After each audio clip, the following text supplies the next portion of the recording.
Olá, eu sou o pastor Onésimo. Estamos mais uma vez aqui para compartilhar com você uma porção da Palavra de Deus. Vamos estar meditando por um minuto no livro de Romanos, carta de Paulo aos Romanos, no capítulo 1, a partir do verso 16. E diz o seguinte: porque não me envergonho do Evangelho, porque é o poder de Deus para a salvação daquele que crê, primeiramente do judeu e também do grego, visto que a justiça de Deus se revela no Evangelho de fé em fé, como está escrito: o justo viverá pela fé. O verso 18 diz: e a ira de Deus se revela do céu contra toda a impiedade e perversão dos homens que detêm a verdade pela injustiça.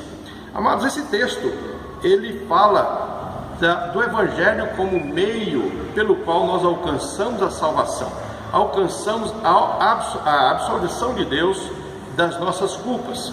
Porque na verdade o verso 18, ele traz aqui uma palavra muito firme: a ira de Deus se revela do céu contra toda a impiedade e perversão dos homens que detêm a verdade pela injustiça.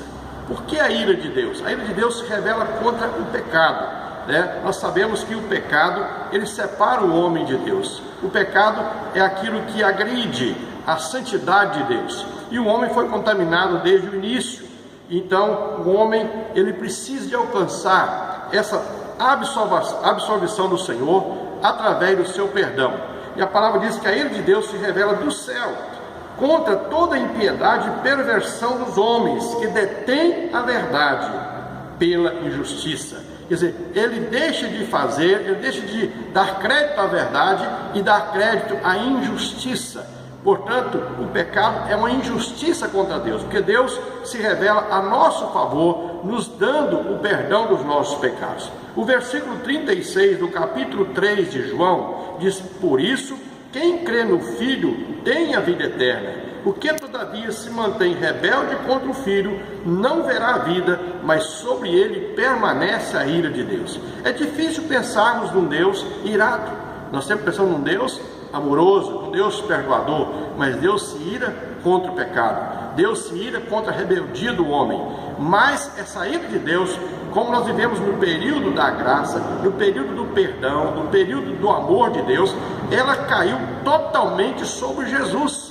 Por isso que a palavra diz que Deus deu o seu Filho ao mundo, para que todo aquele que nele crê não pereça, mas tenha vida eterna. Por que a vida eterna está em Jesus? Porque essa justiça de Deus, essa ira de Deus, caiu sobre o seu Filho. E quem crê em Jesus, então ele alcança essa porta de retorno para os braços do Pai.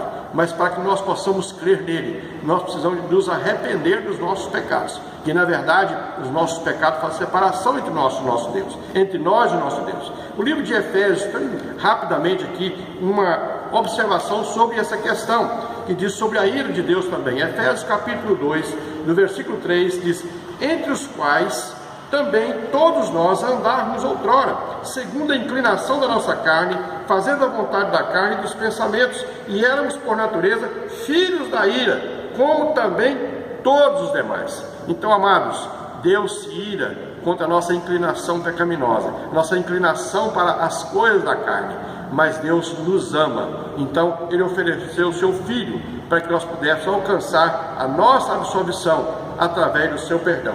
O verso 5 está dizendo aqui, aliás, o verso 4 de Efésios 2 diz: mas Deus, sendo rico em misericórdia, por causa do seu grande amor com que nos amou, estando nós mortos em nossos pecados, nos deu vida juntamente com Cristo, pela graça sois salvos.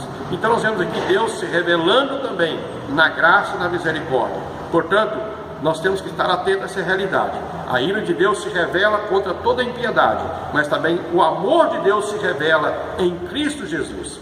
Depende de nós decidirmos para nos quebrantarmos, reconhecer a nossa miséria e entregar o nosso coração, a nossa vida dedicarmos o nosso amor a Jesus e o reino que Ele estabeleceu, que é o reino de Deus aqui na terra, que funciona através da igreja que Ele estabeleceu aqui. Portanto, você é convidado a estar junto conosco, seguindo ao Senhor Jesus, militando no seu reino e confessando a Ele como o único, suficiente Salvador das nossas almas. Que Deus te abençoe e você possa meditar nessas palavras em nome de Jesus. Amém.